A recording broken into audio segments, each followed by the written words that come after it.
अहंकार उन चीजों पे हावी होता है। कहा अगर सीधे लगे तो पेड़े ले गए होता है, अहंकार उसको कहते हैं। कहा अगर सीधे लगे तो पेड़े ले लेते ही अहंकार। तो यहाँ तो खेल अहंकार का चल रहा है। किस भगवान गीता में उसी को कहने अर्जुन मार तो वहां अहंकार खड़े हुए है। ये सब अहंकार का खेल चल रहा है। यहाँ जहाँ मान बड़ाई, जहाँ ईर्ष्या द्वेष है, वहां सब अहंकार का ही खेल है। इसलिए सामने कहा जहाँ दया तहाँ धर्म है, जहाँ लोभ तहाँ पाप, जहाँ क्षमा तहाँ आप है। इसलिए जहाँ दया है, जहाँ क्षमा है, वही साहब है, वही सत्य है।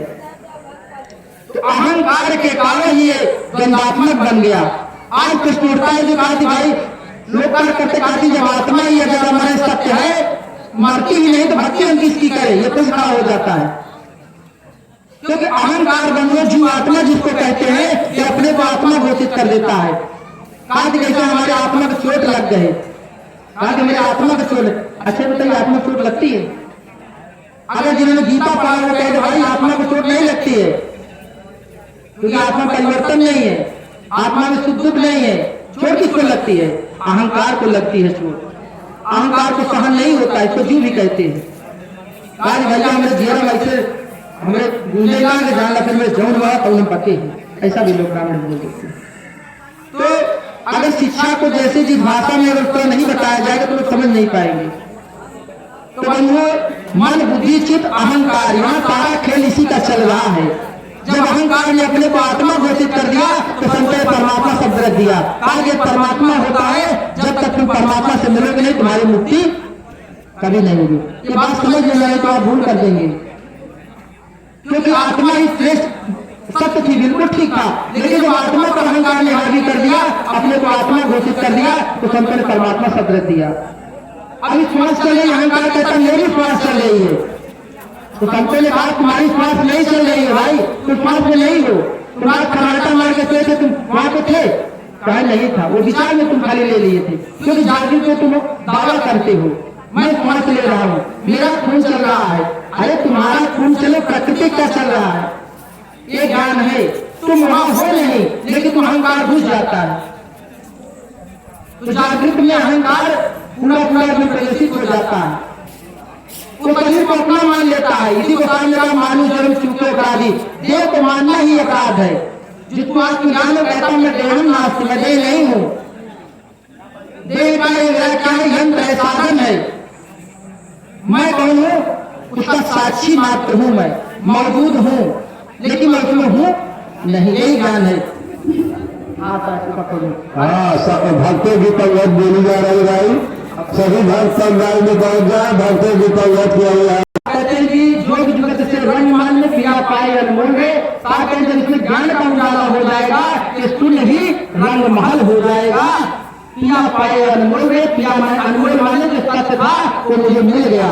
कि सत्य तो मैं ही था, लेकिन अज्ञान के कारण घूमने के कारण मैं सत्य को बाहर खोजता रहा, मैं भटकता रहा दर बदर। असार गाय कार्य लोगों को ढूंढे बंदे रहते थे। तुम्हारे पास कहीं सत्य रहा है, तुम कहाँ बैठ के घूम रहे चिल्ला रहे हो?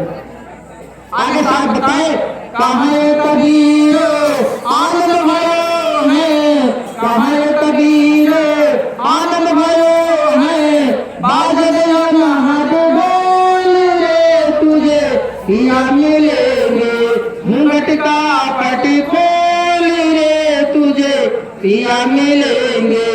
साथ कहते बनो एक ऐसा बाजा बज रहा है, साथ कहते जो अकाल बज रहा है, उसमें बजाने वाला भी नहीं दिख रहा है।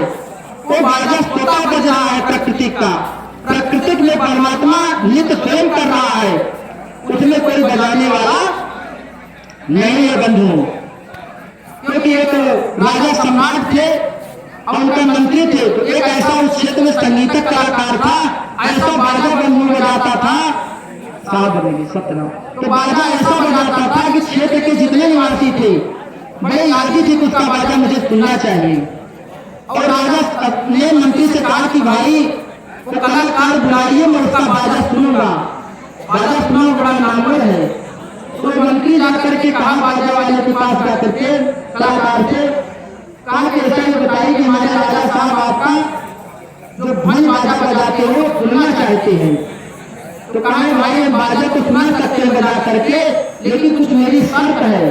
कहा है। कहा शर्त मेरी ये है कि जो कोई बाजा सुनेगा, अगर जरा भी हिलेगा डूलेगा और जरा भी अगर मुंह हिलेगा तत्काल फांसी दिया जाएगा। अगर चाहे राजा हो चाहे प्रजा हो, अगर मेरी शर्त मंजूर है तो कल मैं दिखा सकता हूँ कल, और मेरी कोई शर्त है नहीं। तो मंत्री आकर राजा से कहा कि वो कलाकार की कुछ शर्त है। कहा बताइए कौन सी शर्त है।